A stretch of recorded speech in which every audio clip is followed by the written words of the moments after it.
Before we are going to begin ang atong worship service, hangyon sa everyone to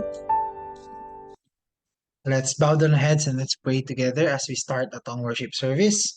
Lord, we thank you for bringing us together as one big family from all over different parts of Mindanao. Karong kami tanan magtapok as one big family are able to worship you and sing songs to you and even connect with you and align with your will sa mong kinabuhi.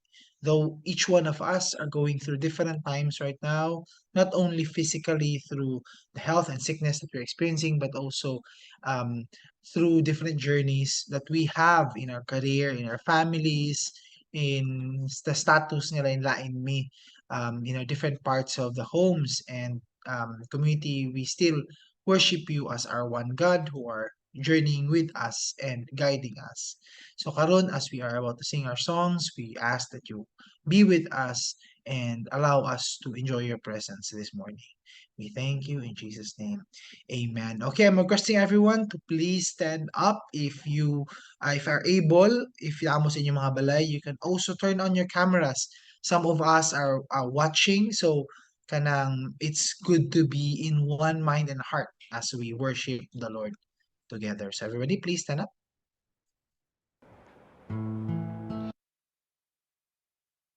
In Psalms 121 verses 1 to 2, it says, I lift up my eyes to the hills. Where does my help come from? My help comes from the Lord, the maker of heaven and earth. Amen. Thank you, Jesus.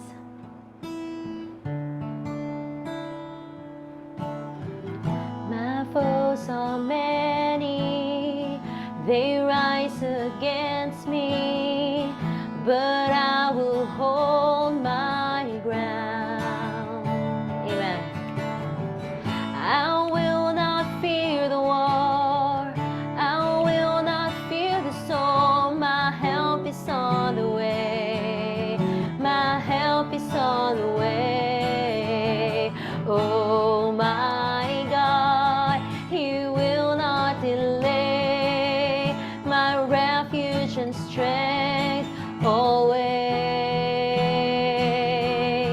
I will not fear, His promise is true, my God who'll come through always,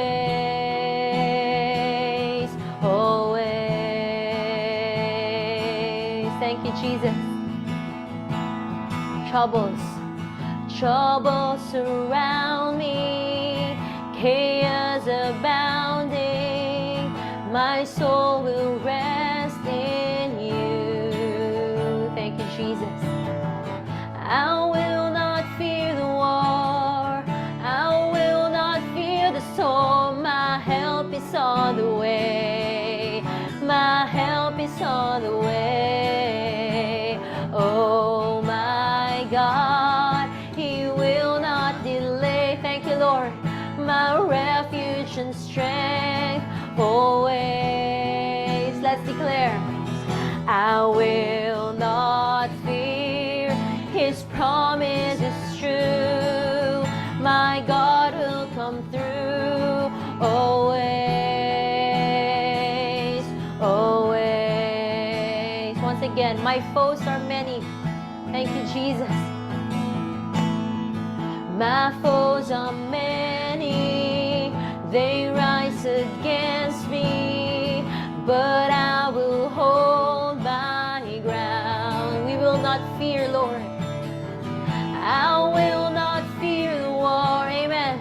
I will not fear the storm. My help is on the way. Thank you, Jesus. My help is on the way. Oh my God, He will not delay, my refuge and strength always. I will not fear, His promise is true, my God will come through always, always. We lift our eyes, oh God.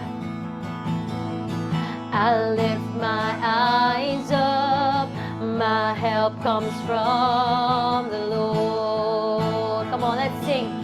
We lift our eyes up, Jesus. I lift my eyes up, my help comes from the Lord. Let's declare, we lift up our eyes to you, Jesus. I lift my eyes up, my help comes from the Lord. Thank you, Jesus. We lift our eyes, Jesus. I lift my eyes up, my help comes from the Lord. Always, Lord, always, Jesus. And oh my God, He will not delay, my refuge and strength always. You will not fear, thank you, Lord. I will not fear, His promise is true.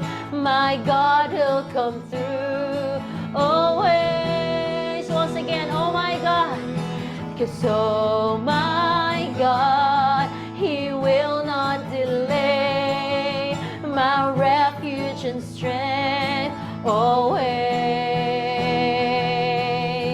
I will not fear, His promise is true. My God will come through always, always.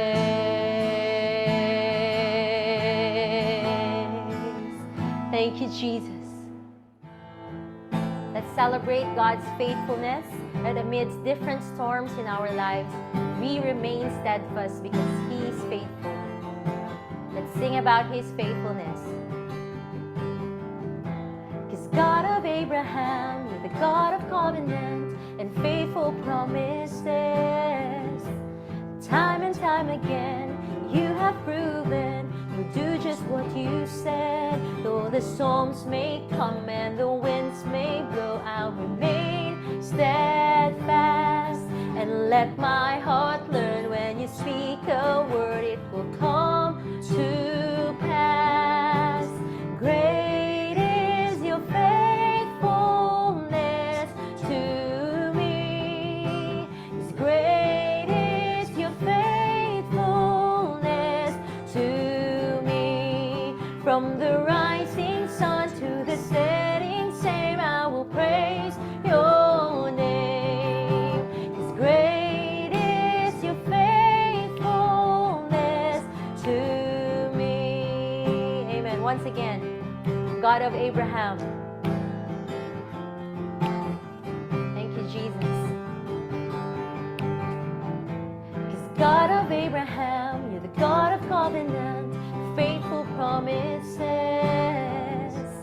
Time and time again, you have proven you do just what you said. Though the storms may come and the winds may blow, I'll remain steadfast and let my heart learn. When you speak a word, it will come to pass. Great is your faithfulness to me. God, from age to age, though the earth may pass away, your word remains the same. Your history can prove there's nothing you can't do. You're faithful and true. Though the storms may come and the winds may blow, I'll remain steadfast. Amen. And let my heart learn. When you speak a word, it will come to pass. His great is your faithfulness to me. Great is your faithfulness to me. From the rising sun to the setting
from the rising sun to the setting same, I will praise your name.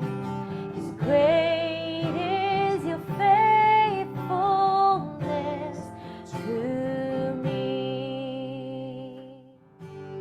Yes, Jesus, we rejoice of the fact, Lord, because of what you have done on the cross, we have a living hope. Amen. Thank you, Jesus. How great the chasm that lay between us, how high the mountain I could not climb. In desperation, I turned to heaven, spoke your name into the night.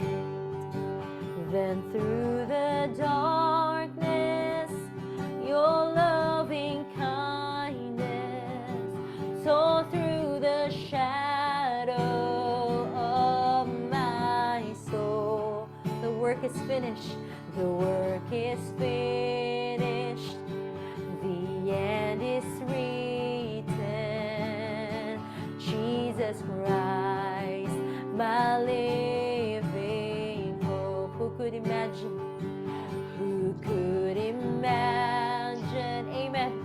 So great a mercy. What heart could fathom such boundless grace?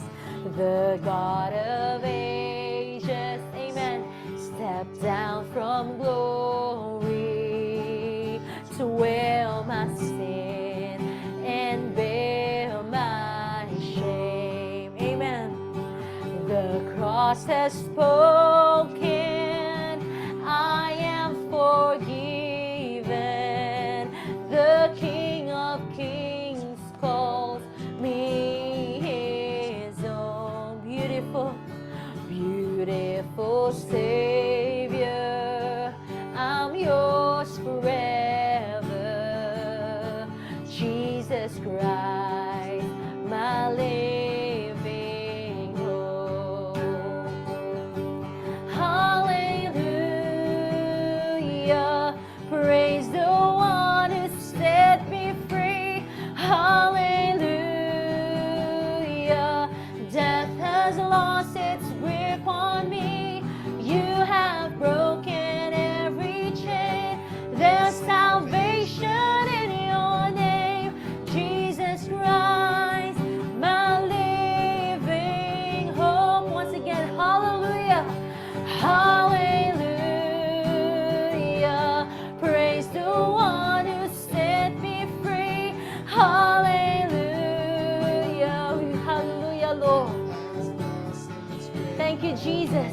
You have broken every chain. There's salvation in your name, Jesus Christ, my living hope. Then came the morning that sealed the promise, amen. Your buried body began to breathe out of the silence. The roaring lion declared the grave has no claim on me. Once again, then came the morning, amen, that sealed the promise. Your buried body began to breathe out of the silence, amen. The roaring lion declared the grave has no claim on me. Let's declare it. Jesus, yours is the victory.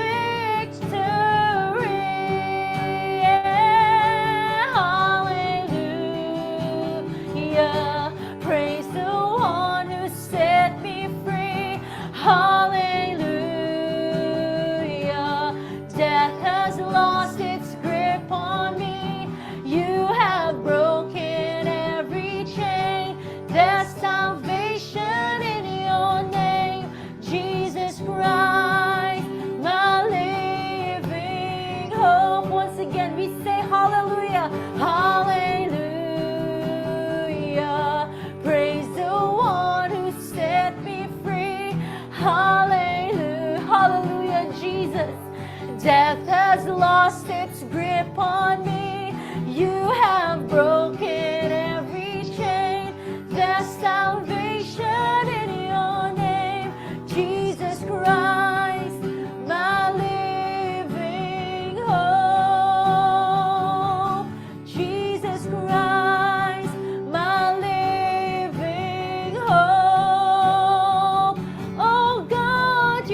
Amen, amen. Lord Jesus, you are our living hope. You are the one na amo ang ginaduulan o hold on to as we not only listen to this message and our service namo this morning, but at the same time as we live out the rest of the week. We thank you in Jesus' name. Amen. Let's remain standing as we read ato ang scripture verse for this morning. It's found in Ephesians chapter 6, verses 10 to 13. Finally, be strong in the Lord and in the strength of his might. Put on the whole armor of God, that you may be able to stand against the schemes of the devil. For we do not wrestle against flesh and blood, but against rulers, against authorities, against the cosmic powers over this present darkness, against the spiritual forces of evil in the heavenly places. Therefore, take up the whole armor of God, that you may be able to withstand in the evil day, and having done all, to stand firm. May the Lord bless the reading of this word. We may now be seated. If you are more comfortable, pwede na to i-turn off ang video. If you want to be comfortable in our seats, you may keep on having it on as well, if that's an option as well for us. For those in our Gensan and um, Davao centers, thank you for coming face to face. Shalom. Shalom to everyone, even the families na naata online. It Shalom. is shalom to everyone. The Villaruz family, Mayola, Hepte family, Penos family, others po na mga families online that we have, Eslais, Lim, Togonon, Pogoy family, si Charlene also, si Caleb, and others, even the Nantes family, Generale, and all the other families na na-miss na ako based sa akong view. Sorry, medyo limited ko while the PowerPoint is on. Welcome, welcome. I hope you're comfortable. I hope you are also resting up and healing karon sa time. Nga daghan sa tua are feeling sicknesses, especially mga bata. Now, it's very important karon as we talk about sa start sa itong series about um, having our intact ang ato ang emotional strength and even the spiritual strength nato for this morning as we begin to talk about battling fear. How do we battle fear? Of course, fear is important because connected na siya with anxiety, connected na siya with depression, connected na siya if you think about all those things. Fear is the motivating factor, one of symptoms that causes all these struggles that we may have. Allow me to start the story sa itong series natin with Battling Fear and the Power of Promises. So again, we have 4 messages focus sa tanan on fear, on the promises of God, about eternity, and all these other things as we try to talk about this one topic. Now, in the United States, in Long Beach, California, na usa ka buok ka scenic place, na isa ka place that you can actually, di lang to enjoy the scene, but even magbayad ka, you can stay here and go inside the ship. It is called the Saint Mary na ship. It's in Long Beach, California. Now, nindot kina siya na ship because not only for the tourists na moadto dito, kuyaw kayong place, daghan kaayo ka ng nice kaayo ang dining area, nice kayo. You could see that this was actually operational during the World War. What's interesting about this place is katong World War na time gigamit ni and it's still intact. It's one of the few nga nabilin na fully intact ang ship and you are able to see how anindot a ship it is right now. And even karon you can actually stay in the bedroom, pwede ka magbayad for a certain amount of fee. But what's interesting about the history of this place is not only wait lang it's not only ang interesting about this place, it's not only because of its history, but because before actually gitransform ni siya during World War from something so majestic, kuyaw kaayo for luxury, for enjoyment, for the elite people nga kaya magbayad, it became a totally different scene during the World War because they have to take out katong kuyaw kay ng mga bed, kuyaw kaayo ng mga mga mga ano dito ka ng mga spoon and fork, yung mga table, yung mga chairs and everything that makes it so luxurious karon nahimo na siyang very basic. Kinahanglan man sa room instead na isa lang ka sundalo or 4 to 8 ka tao magstay in one room. They have to install sink, ang toilet nila, kinahanglan nila dungagan pa sa bathroom para daghan makagamit, etc. So it transformed totally from one aspect pag-announce sa war, pag ingon nila na mo-join ang America because they joined late sa World War. Wala sa ni so good appeal dayon during the start. They had to transform everything. And that's what made it kuyaw kaayo na scene because it changes totally once nahitabo to. Now, interesting ni siya because it shows us the contrast. It shows us the contrast. It shows us the contrast between war and peacetime. Panahon sa gera and panahon without any war. Shows us two different picture. Pakitaan ako again. Kani and kani. Two different pictures. In-ani, nahimong in-ani. Lahi kay siya. And it's important gano'n kani itong topic as we talk about battling fear because we have this tendency to believe in a lie na because wala ta sa time of war, because wala tay time nga na ay nagbarilan although there is a still ongoing Russia-Ukraine war, but sa Philippines wala tay physical war that we are being attacked or we are attacking someone. So nagtuota that we are really in a peacetime. However, it shows a different picture actually the world right now, not only because of pandemic but because of many different aspects. Just because na pandemic before pa ni actually nahimo na ning endemic that there is a huge suicide rate nagapasaka, depression, anxiety, and all these other problems that are going through ni samot pa jud na during the pandemic time. Ug karon nga naata in a what we call a crisis economically nga nahantay challenges, mahal kayong gastuson, wala po na nakatabang sa how we are dealing with everything. That's why I recently nag-join kog mental health na seminar conducted by the Department of Health, and one very shocking na statistics na naa dito is that even ang public schools sa average kung totalo nimo ni uban duha ni tulo ni uban once every 2 years, but because of those numbers nag-average one teenage suicide per year, school year, in the public school. One teenage suicide per school year. So imagine that number is still growing. That number is still growing. In fact, if I remember correctly, 2001 na ay more than 800 kabuk ka suicides, teenage, okay? Successfully na suicide, not counting ang failed suicide or attempted lang, nag-attempt and then na-stop, nasakpan.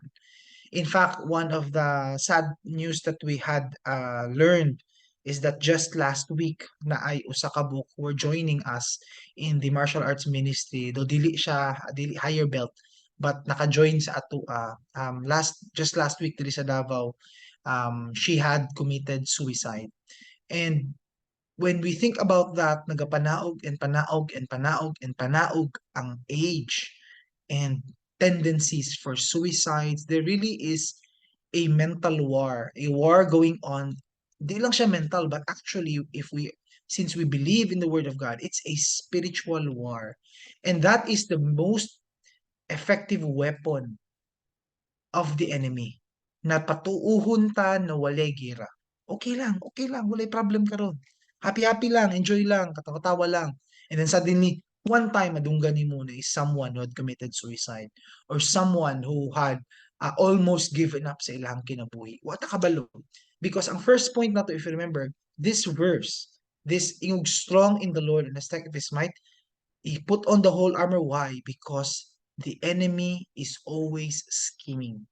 He may able to stand against the schemes of the devil. Maro siya, na siya yung mga style niya, na siya yung mga technique niya, and he is always doing something. That's why Peter reminded us, be sober-minded, be watchful. If you're with your family, una may kauban diha sa centers for those face-to-face, hindi mo katapad please, be sober-minded, be watchful. Sober-minded, ganahan ikaw na term because it's always a usage in the New Testament when talking about sober is opposite of being drunk. Drunk-minded meaning, di lang alcohol, hubog ka sa alcohol, but drunk means daghan kay kag ginaisip, daghan kay gunahuna na mura kag hubog. Katong mga tao gud na istrahon na to, na dili magkadimao, dili coherent ang ilang ginaistorya kay istorya ni one thing dili siya connect and naka siya problema in his mind, dili siya sober, dili clean slate yung mind, hubog siya with all the problems in the world. That's why be sober minded, dili ka hubog both alcohol and problems of the world. Be watchful. Why? Because ang enemy, he prowls around like a roaring lion, dahulat. Imagine ka ng mga video makita nato on the wild sa zoo, and then ready kang ang lion pag muambak, pag mutalikod lang ka, and just in a split moment it can jump and devour you. Mo na yung goal. Schemes, mo na siya mga style, mga technique to catch you off guard kung dili ta magbantay. I'm not sure if kinsa na sa inyo who have tried nagpahula. Actually uso kay na ambot karon ng mga batan di na kaayo. They are more into ah posting social media, tagging ang friends, maybe padungog sa ilang crush. But it was still nighttime sa una, especially of the older generation nga dili pa uso ang social media and apay katong mga mabalaan na nimo crush mo someone because katong panahon sa eskwelahan sa una na yung mga fair, magbayad kag someone and then ipasusian mo, i-lock mong duha for 30 minutes or 1 hour. But sa una, because lisod kayong time to share how you feel, iagi na nimo hula-hula. Kung wa kay kwarta, iagi nimo flames. Unsa bay uso sa una to check if compatible ba mo in life. But there was a point in time sa una nga uso kaayo ning hula-hula. Pahulaon imong future, imong career, imong love life, kinsa man jud tong special one. Now, if you study systematic theology, if you study the Word of God, and if you study sorcery in the Word of God, actually, you will learn about demonology. And one of the things that you will learn about how the enemy works. And in the future, we'll be announcing maybe late October or early November leading towards sa atwang Christmas break. We will have theology classes. It's an open, pwede mag-join tanan. And then natin angelology, demonology, different parts of theology nga. Pwede mo ka-join, ask questions, pwede mga lisod ipangutana.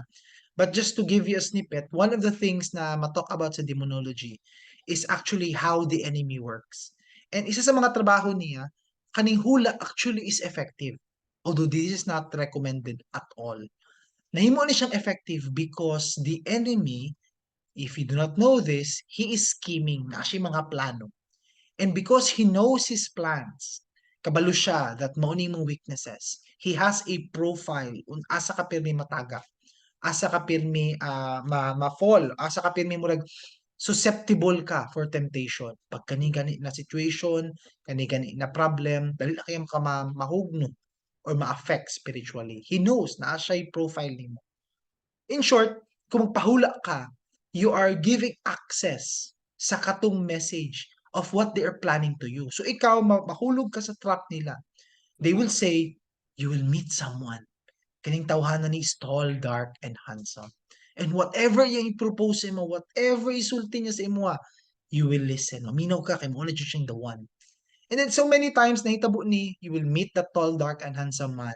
But there's one problem. Dili mo mag-align. Maybe spiritually, maybe lahi mo coming from different backgrounds and etc. Because nagpahula ka, you are conditioned to follow kaning unsay giingon sa mga hula. And it just so happens, nagkalisod-lisod ang imong kinabuhi. Your life became harder. Problems came, na issues na dili mo compatible and all these other things. Di ba libog ka mo, balik ka sa mga hulang, anong naitabo man ni? I thought no ano tong the one. And then the problem is many times you fall under that trap. That's why it's not always recommended to just believe on the signs lang. Sign if mag-rainbow unya na inani because na manipulation that happens. May kag if makamit ko makabangga kung isa ka lalaki mauna to kung pakaslan. O di kay kinsay pinakauna mag-reply nga trabaho or country mag-apply ko and then mauna jud tong will sa Ginoo sa ako. You have to use the word of God. Because we have to remember, even the enemy is scheming. He's almost always assuredly makita nimo and is listening to what you're thinking, what you're doing, even imong mga reactions. That's why, kung if we fall under one sin, ang tendency is we keep on falling because the enemy, kabalo siya, mao ni ang weakness niya ni. Weakness niya ni, kani padayon nako ni siya ihatag. That's what happened with Job. In fact, kay Job is the a very hard situation because even Satan himself, ningon siya, mayroon man na si Job, mutuo sa imo Lord, kay daghan man siyang kwarta, kumpleto yung family, etc. Stretch out your hand agad and touch his bone, ana siya. And flesh, tanawa, he will curse you to your face. The Lord said, sige, he's in your hand. Basta ila siya patiya. So Satan went out from the presence of the Lord and struck Job with loathsome sores. Na makita na to diri that he's always scheming. Nangita siya way to discredit us. Always jud na siya. So that's why it's so important to know this number one fact. The enemy is always scheming. It may be a big problem, it may be small, it may be wala to nabantayan, but we should always remember we are at war, and because we are at war, the enemy is always scheming. Na siya plan always. Na siya plan always. That's why it's futile, it's useless na mo reklamo ta, Lord, nganong nahitabo man ni sa ako nganong na ako'y problema, nganong na ako'y challenge now. You will have challenge, Jude. It's a given. Given yun na siya. Di ka makalikay, walay makalikay, ana. The people who we follow and listen to in the Word of God, New Testament, tanan sila na-go through, ana. Tanan of those who are more seasoned in our faith, in the church, mga believers, nakaagi sila tanan, ana. And why do we think nga kita makalikay ta? Because our enemy is always scheming. As long as we are alive here on this earth, the enemy is always trying to destroy our faith. But if we can succeed, musamot o ka-strengthen and deepen ato ang roots in following God. No, during World War I and II, there was a point in time, usok kaayo during that time, ang tawag, if you see the war movies, ang tawag nila, trench warfare. Ang trenches are kaning murag maze ni siya nagipangkalot nila. They would dig down this maze para as a form of protection so that if naay bombs maghulog, you can be more protected. Ang ginabuhat na usually iksuoto nila ning ilang helmet, they would keep it down and magtago sila sa mga trenches para paghulog sa mga bombs, they would not be hit easily. At the same time, when they would shoot, usually ang baril lang makita o ang helmet so that they would not easily be hit by gunfire. So, munang trench warfare. In the trench warfare, naa sila ginatawag na no man's land. Ang no man's land is the land between two trenches. So if you see this picture, for example, the Allied forces, if you remember World War II history, and the German forces na adiri, for example, on the right side, ang no man's land is ang naa sa tunga. Because walay tag-iya na, and every time mutabok ka, more than likely you will die. Either you will get hit sa imong mga kauban, or you will get hit by the enemy, or you will be hit by the bombs. So no man's land. So di ka basta-basta makatabok. In fact, you can spend months in the trenches just shooting and shooting and shooting. Now, there was a point in time nga kusog kaayo during that time because there's trench warfare and nobody can cross unless there is a huge offensive campaign, meaning nag-decide sila at so and so kaadlawon musulong tatanan, and then naay bombs, after sa bombs dagan tatanan mo tabukta, and we'll try to go across. If we fail, we go back to our trenches. Now sila during this time, because hadlok kaayo mo tabok og it can be months, pwedeng ikapulo mo nag-try og tabok, it can be 50% namatay sa inyo, wag gyapon mo nakatabok, wala gyapon. So what they did, instead na mo go sila up, they would go down. They would go down, ang tawag na po ani tunnel warfare. Magkalot sila, and it's a very, very scary nga trabaho because it's very dark, and maybe magtagbo ang tunnel ninyo with the tunnel of the enemy. Ang purpose nila why they would plant these bombs is they would make it explode pag butuan ng bomb. Ang nasa taas na land will also crumble down. Ang trenches nila maguba, giving you enough time to go across, matabok mo. Because ang pag-down sa tunnel, it will also make trenches on top. Now, there was one point in time during the World War II na naisa ka place dito nga nag-tunnel sila. Now, sila, while they were tunneling months, imagine months sila nagakalot before they see any results because itanong pa nila ang mga bombs. Now, during this time, secret jud kaayo ni dapat di makabalo when it will be the time to make the explosives explode. Nahitabo ato, they were ready. Daghan na kasi explosives na tanong. But however, katong day na nila gipa-explode, pag-explode nila sa bombs, bang! And nagtabok sila, ang trap was laid down for them. Sila nga nagpabuto sa bombs, sila pa noon ang natrap by the German forces. Nagwonder sila why, nga nang nahitabo man to. At sila pagkabalo na mag-bomb ta that day, out of any day. Day to as they found out na ada radio message. Simple lang kaayong message gihatag because there were two friends who were operating the radios. Ingon lang siya bay, good luck karong Friday. Kana lang simple message. Good luck karong Friday. Of course, dili to Bisaya, Bisaya lang ako para sa ato tanan, but good luck on Friday. Ana lang to simple lang kay na message. And wa sila kabalo that the German forces did not make them known na daghan na kay mensahe sila nga dunggan, wa lang sila nag-react sa message. Nagahulat sila katong message confirmation kano sa magpabuto sa bomb. To make the long story short, unsuccessful ang ilang bomb. Now, the reason why I'm sharing this story is because we are in a war. Wa ta kabalo ug wala ka nagdahom and maybe naata sa mindset. Actually, the enemy is listening. Kabalo siya.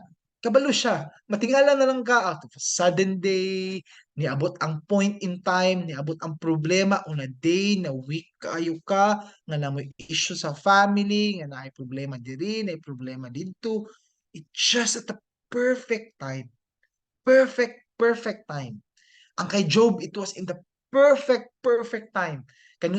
Namatay iyang mga anak, nawalaan siya negosyo, and nagkasakit siya. Perfect time.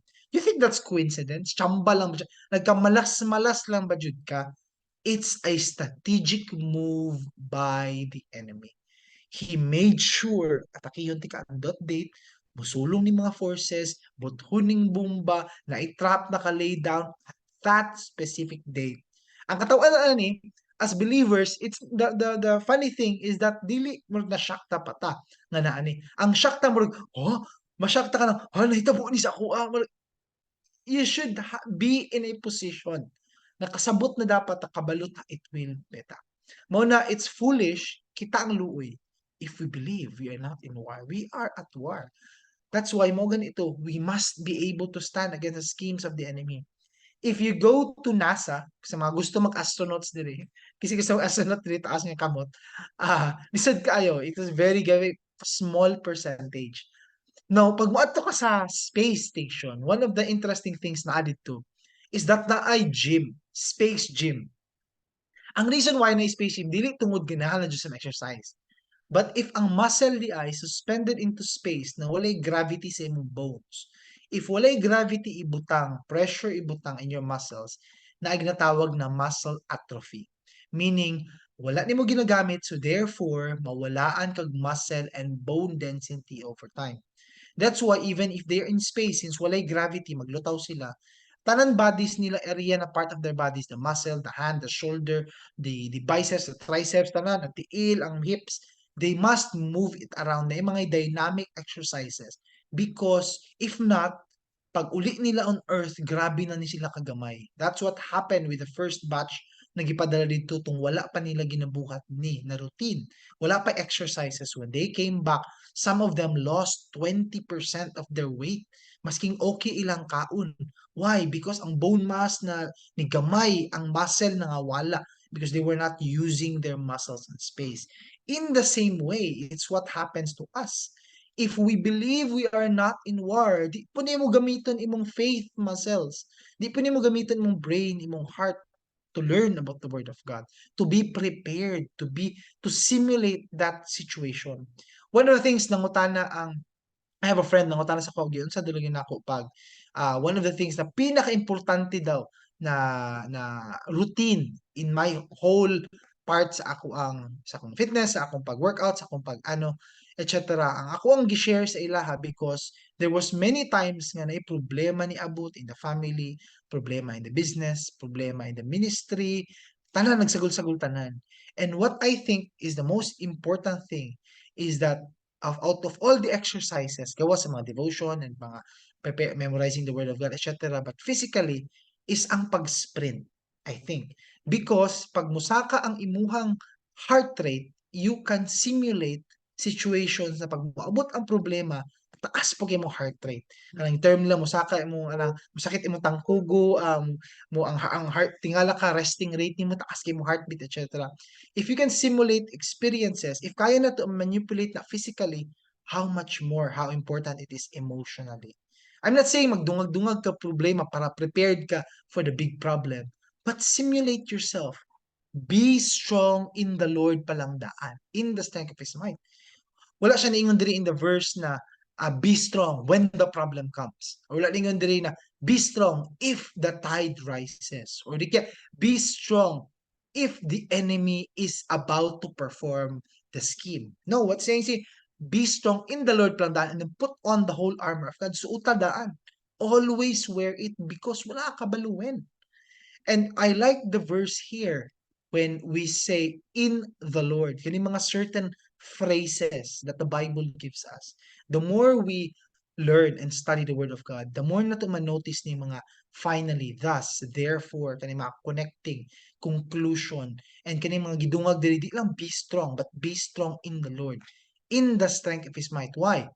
One of the things natong ginabuhat na culture na nato sa community, if you remember, we have blessing time, natay family blessing time, and then napatay blessing time pag birthdays, yung experience na mo ani, makulbaan mo lang, so may sulti na ko ani, we. And almost always na adyo mga suki kaayo nga mga lines. Isi para god, sa mga balik-balik, mag-unahanay taani ng mga line. Di ba kanang ah, I pray long life, isa po ning long life. Or we pray na the Lord will grant you the desires of your heart. Mga linya ng mga blessings nga paunahay. Muna uban gusto ako mauna kay maingon to niya humana pag nahurot na gani mula tag nagdulaan ng game gani na padaghanay na yung mga points sa mga pinakasikat, and then unsay mga bilin gamay na lang kaayo mo tay bilin nato dito sa mga haod kay magstorya kay na makapangita na sila i-blessing nila. But when you think about it, though it's funny when it's coming from a birthday party kay mag-una na ita sa blessing, kay mahutdan tag blessing, but we are so tradition to balik-balik na statement. Kanang just what the world says, be happy. Ah, ayaw ka stress or it will be okay. Nauban gani hinigtaan ng kanta atong ginagamit, di ba? The sun will come out tomorrow. Natin yung mga statements because so kumpletuhon na ni mga lyrics may bukas pa kung gusto tag Tagalog. Dagan kaayo and then tungod songs, it's good dati ingnon ana but do we really have those lines as something are those considered na in the Lord, being strong in the Lord? Okay, maybe those are just cliches. Ingon sa akong papa in ani nana. But that's different from being in the Lord. And sometimes uban sa to lahi, we'll see that in the Facebook comments. Na kay post about problem, they will reply, inom na to na bay, tagay na to na. Or sabay mga friends that you have mag-comment, kinsa man na, sumbago na to na. Or kinsa man na, itag do na bay, kinsa man na. And then, nakay mo rest back. But is that being strong in the Lord? Will that suffice in the problems of our life? Because I tell you, moabot ang point in time that kanang mga okay lang na bay, ugma, the sun will come out tomorrow, or di kaya, ma-okay lang lagi na, or di kaya, itulog lang nato na, kanang mga statements, there will come a point in time na i-follow na nimo tanan, those will never be enough. Maski pang pag-off nimo sa imong phone, pagtulog nimo 1 week, dili gyapon ka ma-okay. You need to be strong in the Lord. You need to be really prepared for the war ahead. That's why ginabalik-balik natin today. That's why itong series is battling fear, battle, gira. We are looking at it at the perspective of life and death. Before, ako, very naive ko in thinking, saan yung mga tao mo nganong mo give up din sa life, nganong mo suicide or nganong mo ano, but balik lang inyo nato from a perspective that we are not going what they are going through. But if kita makatry ta of really being in that scenario nga murag wa naman jud koy hope, wa naman jud koy pag-asa, wala na jud koy maduulan. Tanan tao when you realize all your friends are people that you cannot trust. Wala sila dito on the times that you need them the most. And it's a war, gira ni. Sama sa picture kanina, it is a story, it is a scene from the movie Braveheart. And then, musulong ni sila. And muna importante kayo, before you go to war, di bang ginabuhat nila, na na speech Amot lang kung realistic ba na nga maka-speech ka. Imagine ang burden sa imo ano, ikaw mag-speech and daladalahon to nila paggiro nila as they are about to lay down their life. And at the time, wala kay maingon ba? Wala kay maingon, the sun will come out tomorrow. Di ka, wala kay maingon. Wala kay prepare sa ilaha. And that's the weight of our life. Each and every day, naa-joy chance that it's the day the enemy will perform iyang schemes, i-lay down niya ang trap, and unsay dala-dala nimo? Wala. And Ephesians 6 reminds us, kung i-continue nato itong verse na to from our core verse, mo na ang full armor of God pagsuot daghan kay ni. Ang verse 14, na belt of truth, na breastplate of righteousness, shoes for your feet, readiness ka sa gospel of peace, shield of faith, helmet of salvation, sword of the spirit. It's a full armor na wala kay chance, wala kay weakness. It's everything is covered, prepared. Over the course of the 4-part series natin mga laing-laing topics as we talk about this, but it's very important because as we talk about different parts on how we battle fear, wala siya gi-miss out diri. From top to bottom, it's protected. May okay ra na, kaya ra kayo na. But all the more, it's so important why we have promises. Well, it's very, nindot kay itong pagpili nato sa song about promises, ganiha. Promises protect us from the schemes of the enemy. When the enemy will lay down the trap, the promises are so important. Because if you remember, we are ruled by promises. Very simple pa lang. Many times, just because na ay contract, na ay nagsulti ani, something na yun sa imo, gibutang na nimo pagsalig, ana.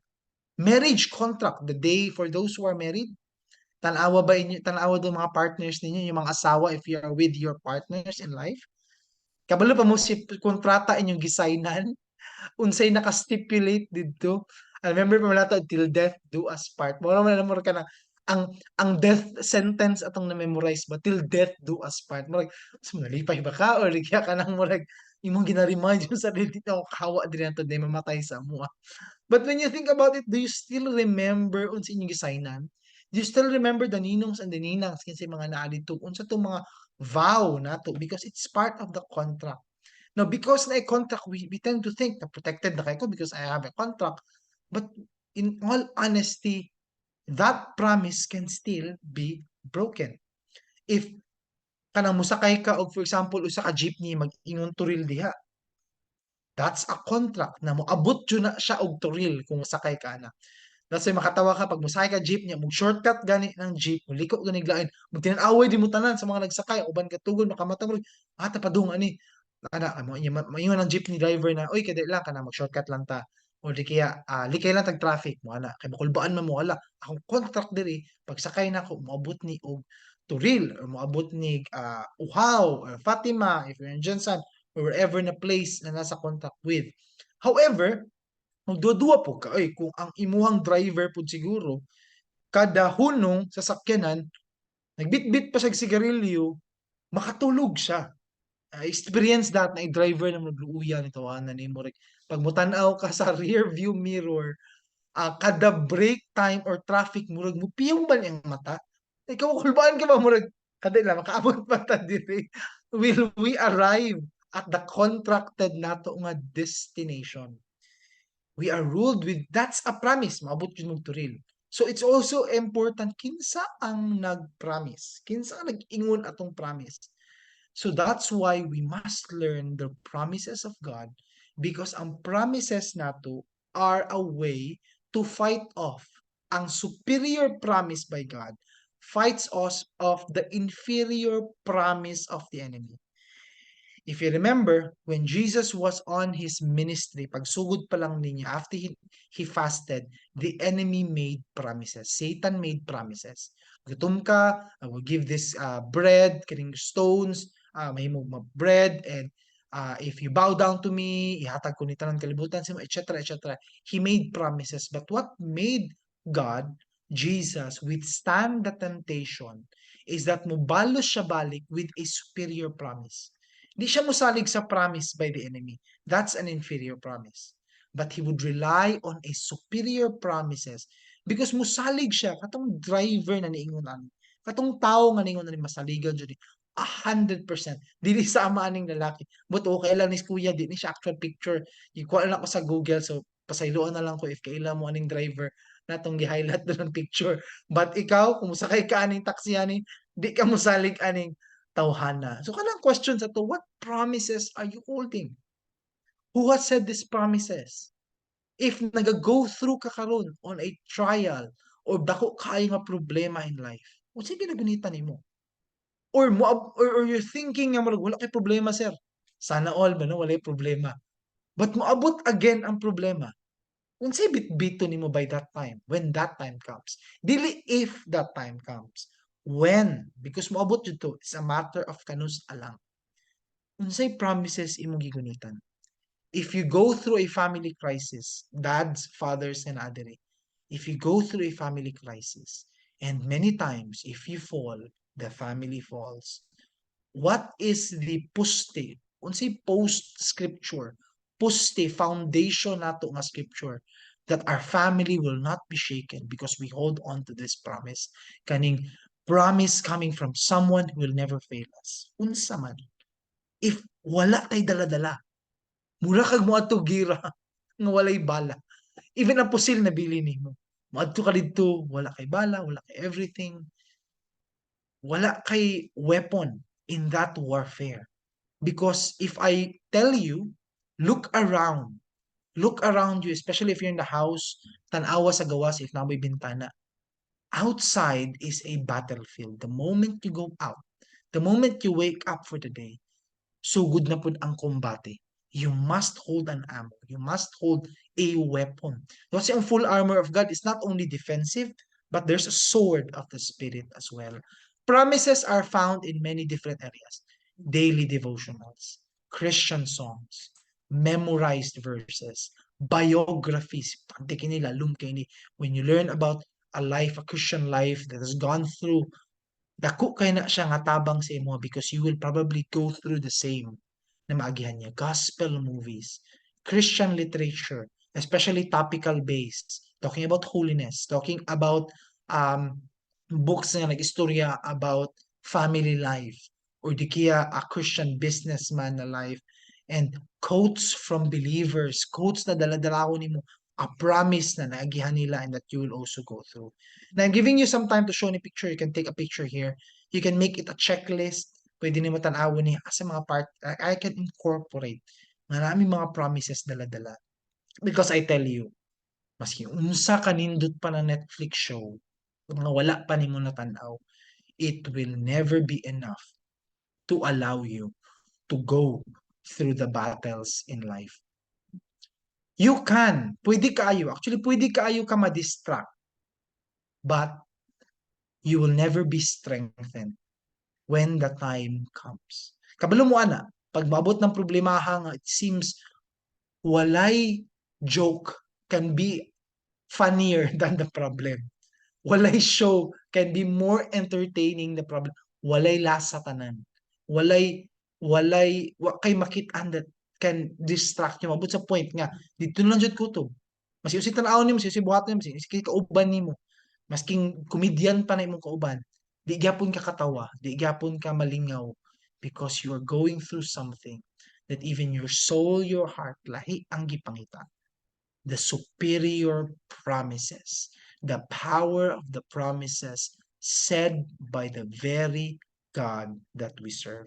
Yang pulong lang, mabot sa point in time, siya ra jud ang makakalma sa imong restless soul. And those promises are found in these examples. Dala-dala dapat nimo na. Dala-dala dapat nimo na wherever that you would go. And it should be ingrained in your heart that once the problem comes, mahulbot nimo dayon, ma-ready dayon nimo. It's a self-defense mechanism. Be strong in the Lord and in the strength of His might. Put on the full armor of God. Oh, we do not wrestle against flesh and blood. Dili tao atong kalaban. Dili silingan.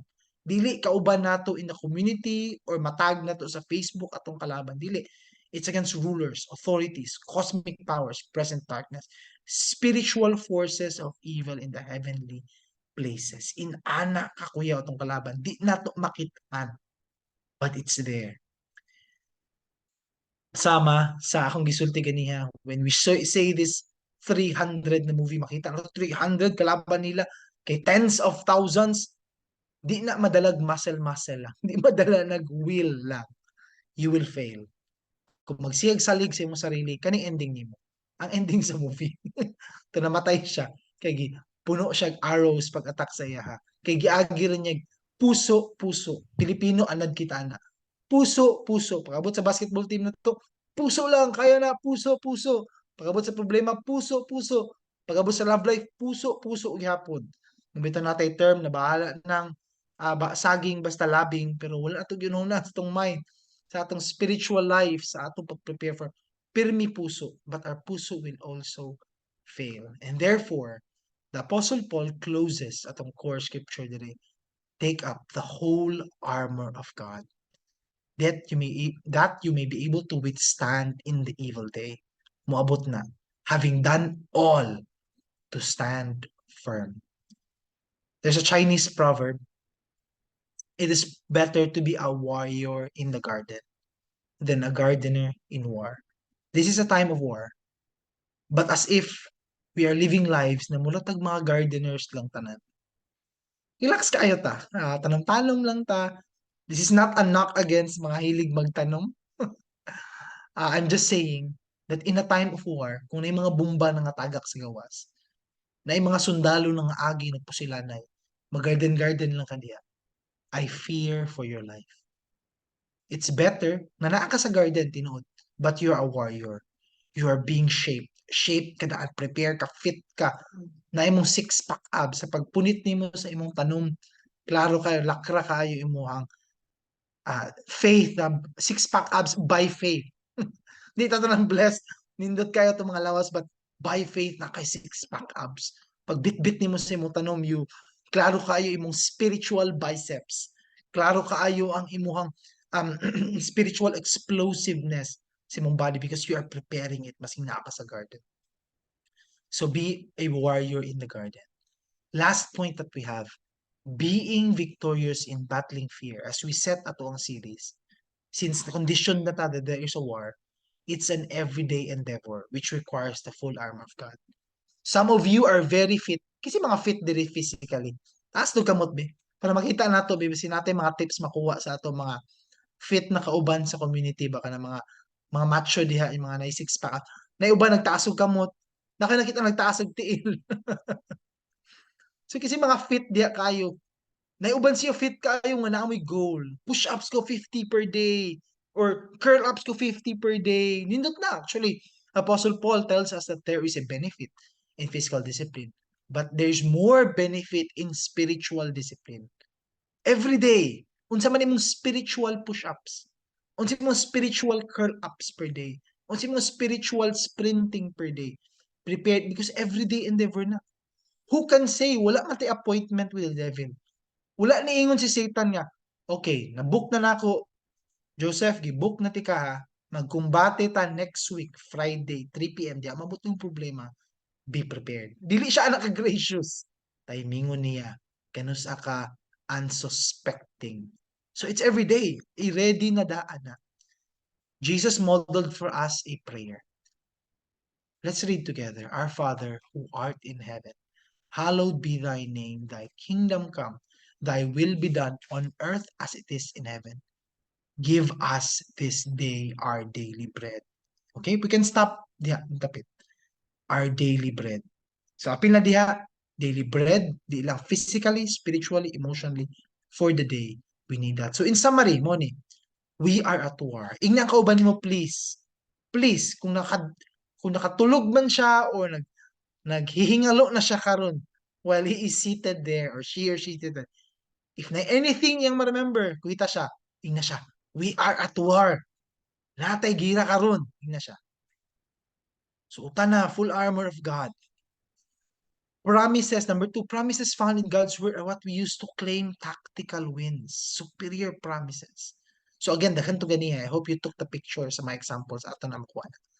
And number 3, the war is fought daily, each and every day. Dili Sunday lang, dili Monday lang, di lang katong kanus ang time nga naa ka sa work or naa ka sa studies, may assignment, may project, may bayranan.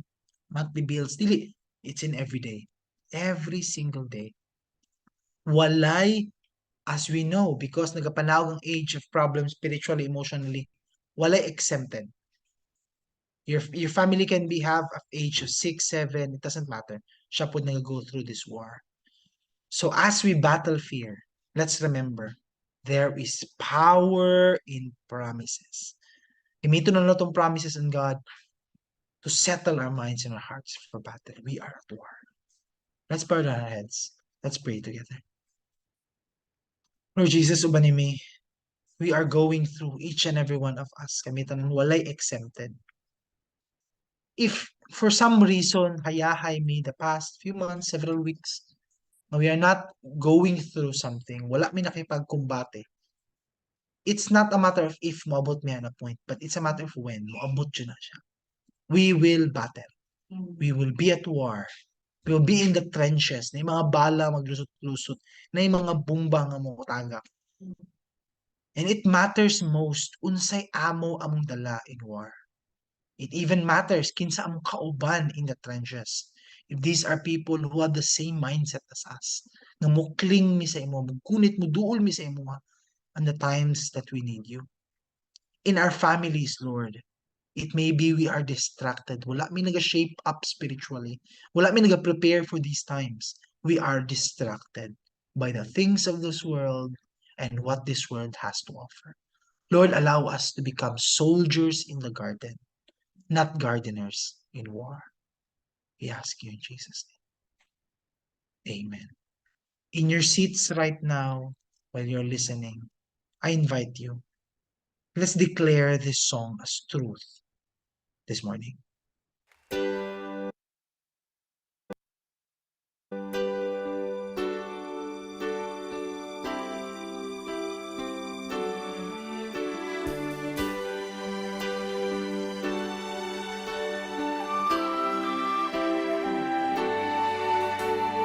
God will make a way where there seems to be no way. He works in ways we cannot see.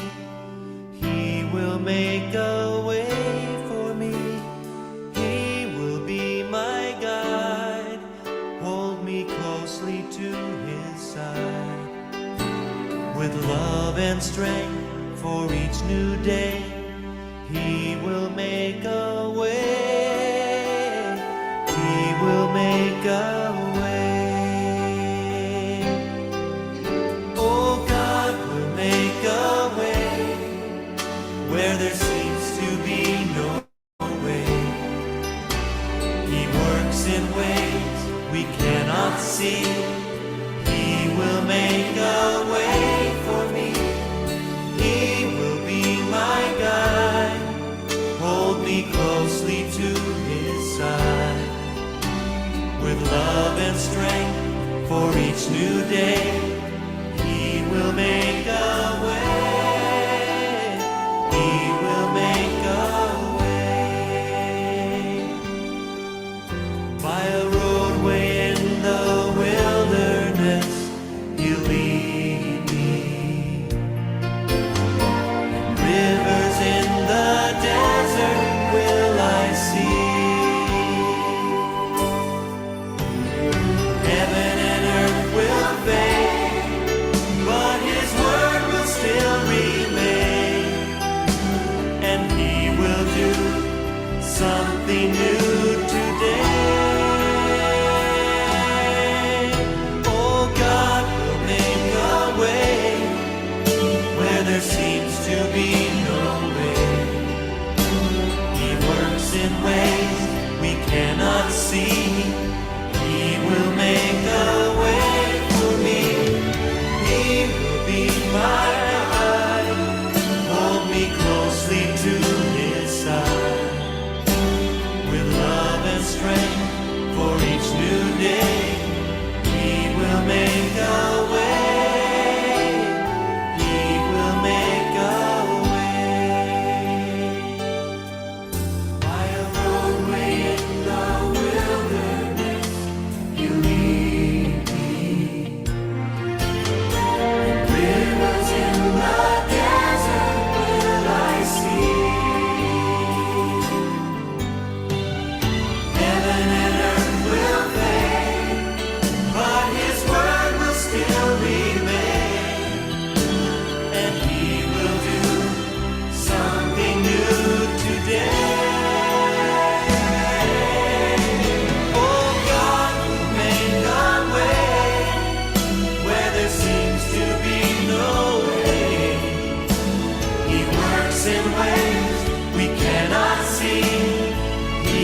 will make a way for me. He will be my guide. Hold me closely to his side. With love and strength for each new day, he will make a way. He will make a way. With love and strength for each new day, he will make a way. He will make a way.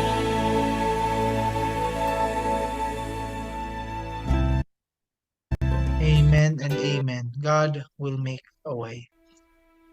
Now let's go to our families. Naata sa face-to-face centers nato in Davao and Johnson can gather as friends. Speak out blessing. If you na-impress sa inyo ang verse for this morning that has calmed you, strengthened you, pwede po niyo i-share and bless that to the family and friends that you have. Let's bless each other as families.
If you're still doing your family blessing, dayon lang, you can take a picture of these questions. Pwede na to gamiton ni before we post po namo ni online sa atong group chats.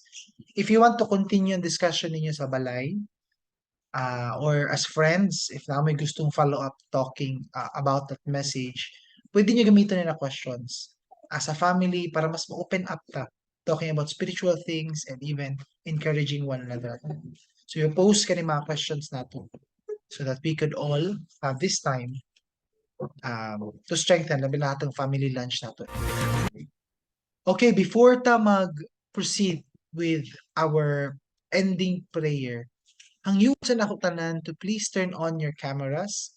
For those who are at home, let's have a group picture. For those in the face-to-face centers, pwede ta magpaduol sa camera ka na ma-view, makita na to mga dagway para maisa na tong tapok ang picture tanan. So, smug-smugi lang para mag-fit mo together in one frame. Tanawan ninyo inyong mga sarili. Arrange yourselves para makita ang and Sharon will take the picture para sa atua. So kung when we say smile, pundo lang mong dugay kay Pila ni ka-view ang iyahang i-picture sa ato ah. Okay? Pwede man? Okay, so giving time, nag-on pag camera uban, fix your hair, fix your clothes, fix your life. Ay. Wait lang, nag-prepare pa uban. Okay, ready? Okay. Okay. One big smile, 20-second smile. Smile.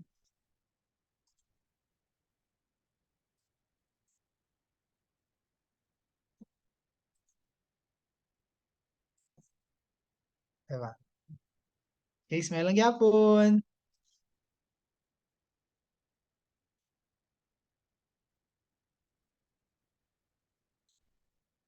Okay na. Thank you, everyone. Before ta mag-close, let's close in prayer. Let's bow down our heads. Let's pray. Lord, thank you. Bang salamat because you have a purpose nga nakadog may aning verses. This message and we sang these songs this morning. Kami nagtapok in different places. We are going through different struggles and trials. Umaabutay pa ang uban. Allow us to strengthen ourselves in you, in your word, in your life, and in our trust of who you are, how faithful you are to your word. Dismiss us with your grace. To yours be the glory, to ours be the joy and the peace. In Jesus' name, amen and amen. Shalom, everyone. Shalom. Shalom. Shalom. Shalom, everyone. Bye-bye. Bye-bye. Bye-bye. Asa naman yung ganit out? Bye, Makin. Bye, Bye, Sky. Bye, Shermel. Bye, AA. Bye, Te. Jensen, people. Bye. Bye, Jansan, Pips. Bye, Davao people. Bye,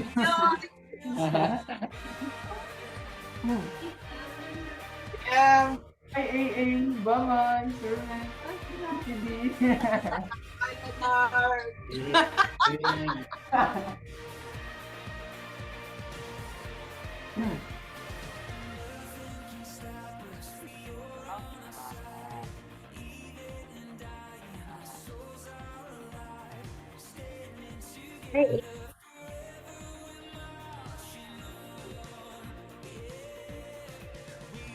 Bye, Damian.